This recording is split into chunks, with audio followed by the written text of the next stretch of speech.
Hey, yo, go ahead and give me 6 more of those right there. That right there.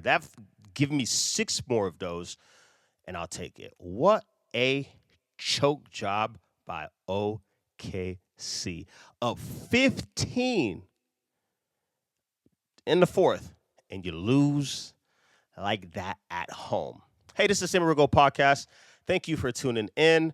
I'm not even gonna waste no time and get straight into it. This is the NBA Finals. We have the OKC Thunder and we have the Indiana Pacers.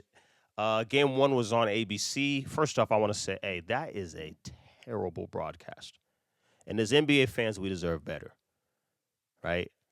TNT is so you realize how good TNT is. That is a horrible broadcast. The table's bad. The the court is bad. It's just a bad broadcast, and we deserve more as fans. Doris Burke. At one point, somebody said, I think it's Breen said, "Oh, timeout Dallas." And it's like, yo, this be better, dog. We've been waiting a week for this stuff. Like we low key, we've been waiting for a week to watch this, and this is what they did.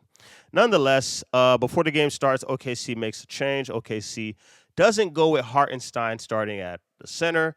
They move Chet to center. They put Cason Wallace. He started before. All of us didn't bat an eye. We said, okay, just an adjustment to start. Or was it? First quarter, that adjustment looks good. OKC was playing aggressive. The defense looked good. They were flying all over the place. They were able, I don't know what it is with the refs in OKC, but they're allowed to hand check, forearm bar, two hands on you, drive, swipe, hit wrists, as long as it's part of the ball. You're just allowed to do it. I like it because it's the playoffs, but they're allowed to do whatever. I like it. It's kind of took Indiana aback, right? So it was loud, and then that defense was swarming. It was just too much. That defense was led by Lou Dortz. Shout out to the Haitian. Yo, he looks good, man. He's flying around. He's aggressive. First team All-NBA defense for a reason. He looks good, man. He's shutting stuff down. Every loose ball was him. And then you mix that with Shea on offense. 19 turnovers by Indiana in the first half. Haliburton quiet. Siakam quiet. The crowd's not quiet. It looks good for OKC in the first half. They go up. But something has to tell you when you watch these kind of games as a viewer, you say, okay, everything is going in OKC's favor, and it's only a 10-point, 12-point lead. Anyways, the Pacers always kept it close. The whole game, they kept it close.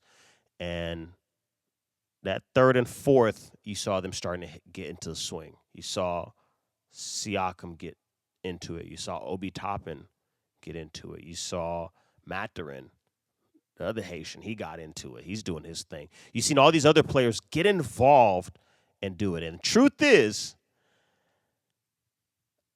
Indiana has a better team.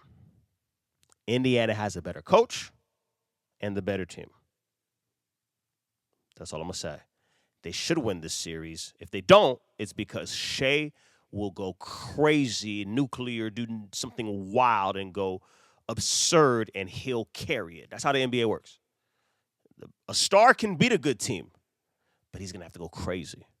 And I predicted Indiana in 7. But anyways, third quarter, same. Fourth quarter, you've got Indiana is just playing their game. They're keeping it close. They're keeping it close. OKC played Hartenstein, and he played well, but then they went away from it. They went away from Hartenstein, and they started playing small. Questionable decision. Indiana playing 10. At one point, freaking Carlisle put 5 new players in at the same time. Played 10 guys, 11 guys tonight. And on freaking OKC, they went away from what got them there. Meanwhile, Shea was going crazy. It looked good. OKC has a tendency today, at least in this game, was to go one-on-one a lot of the second half. All that beautiful passing that got them there, the swinging it to Dort, the swinging it to Caruso, getting those guys involved, that kind of went away. And when they go away from there, you go to those 2 guys and you do one-on-one with them, with Jalen Williams and Shea, the rest of the guys don't get involved offensively later in the game when you need them. They can't do anything for you. And that's what happened. In that fourth quarter, it was a 15-point lead. Shea takes a breather. Boom. Jalen Williams goes one-on-one. And he gets a couple. But all the other guys get cold. They get cold. Meanwhile, Indiana's churning. They're doing the Indiana thing that they did against Milwaukee, that they did against freaking Cleveland, that they did against the Knicks. They're doing that thing again. And the biggest thing I took away from this game, and you guys can watch it for yourselves, talk to me in the comments, the whole game, OKC they look like they're trying to adjust to Indiana. And I don't know how that works. You came to the dance with your date, and then when you got to the dance, you stopped dancing with that date. You just started dancing with other people. OKC went against Minnesota, against Edey and Jaren Jackson, and they played Hartenstein and Chet. They went against Joker. They played Hartenstein and Chet. They went against Minnesota. They played Hartenstein and Chet. And now here they are in the finals, and they're going away from it. Heck, in the end of the fourth quarter, going down the crunch time, they didn't even have Chet on the court. They didn't have a big at all. They had Dort and freaking Caruso playing inside. And that's not going to get it done. Because Indiana's like, oh, well, Siakam's our big. He's the most tweener guy in the league. Him, Bam. Like, these guys are tweeners. They can play inside and outside. And they're fine with that. And Toppin, we won't play Miles Turner. We'll put Toppin in. Toppin hits threes. Toppin gets rebounds. He's like a big. And you don't have a big. They did. So when Shea missed those, you didn't even have somebody who couldn't get those boards. You couldn't. You couldn't close out. Shea misses that end. And then we have what the Hally, Tyrese Haliburton doing it again. Terrible game in my eyes to him the whole game. Right? He played a lot of hockey, getting other people involved. And then at the end, when it's his turn, he turned up and made that. You knew watching that game. You knew watching it that he was going to make that shot. Everybody knew it. Everybody knew. Everybody watched. Everybody knew he was going to make that shot. When you saw him in the first series against Minnesota or Milwaukee going at Dame, yeah, that's him. You saw him going at freaking Cleveland, going to Donovan. Yeah, you seen him doing the choke thing in the Garden. You knew this is his moment. You knew he was going to shoot that, and you knew he was going to make it. And everybody in those cry. I know they got some squeaky cheeks, some tight. I know them cheeks got tight when they see that ball get in Haliburton's hand because you knew what he was going to do.